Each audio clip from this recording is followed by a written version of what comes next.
I think my best friend secretly wants me to die. Here's the evidence we have stacked against her, okay? I was driving this car. She was sitting in the passenger seat, and I was telling her about this girl who used to bully me in high school named Shayla Mae Eats a Bunch, which is a stupid name, right? That name is so stupid that my friend pulled her up on Instagram immediately, like that, and started making fun of her because what else are friends for? She said, oh my gosh, her Instagram captions are so cringe. Let me read them to you. And as she was reading, I realized that I was choking on the hamburger that I was eating.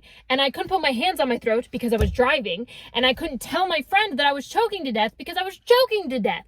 Now, luckily, I put a lot of thought into all the different ways that I might die. And I've decided two things. One, I am my own first line of defense. And two, if I think I'm about to die, I'm going to make a scene. Because I would rather have people say, oh my God, she's insane, than, oh my God, Kate Smith's Instagram captions are so cringe. Did you hear she choked to death on a McDouble? A McDouble! I was going to die, and my last meal cost $2. I was like, karma is a cow killing me right back. This is all because when I was in high school, I would bring carrots and apples to our cow Sunny, and she thought that we were friends. But then I ate her, and she was delicious, and now she's in heaven pulling the strings, and I'm about to die while someone reads aloud the words of my high school bully, which is a new kind of nightmare that I hadn't experienced yet. I thought for a minute I was dreaming, possibly because I had no oxygen in my brain, but also because that has to be a nightmare, that kind of a situation. Either it was a nightmare or God was very bored that day.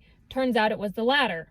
And I didn't trust my friend to save me because, not to be a bitch, but she just seems like somebody who doesn't know how to do the Heimlich maneuver. And also, she still had not noticed that I was being uncharacteristically quiet. So I parked the car in the middle of the road. I put on the emergency brake because I wanted to keep it nice for whoever the bank sold it to while my body was being lowered into a grave later. Now, there were cars behind us, and I was really excited about this because I was like, all right, if I pass out, assuming that I don't immediately get squished by a speeding car coming the other way, hopefully the people in the cars behind me will come rescue me, since my friend is so busy doing nothing right now. So I got out of the car. These people all watch. I've got an audience, and I was just like, bleh! And I fully assaulted myself in the middle of the road. And that dislodged it like a little bit, but I was still choking pretty bad. And my decision-making skills at that point were not on par because, you know, I was lacking oxygen in the brain. So for some reason, I decided that the next move, the next life-saving move, would be to body slam my car. I don't know why, but I jumped into the air like a Pokemon, but not a cute Pokemon. I was like, Blastoise, body slam, blah!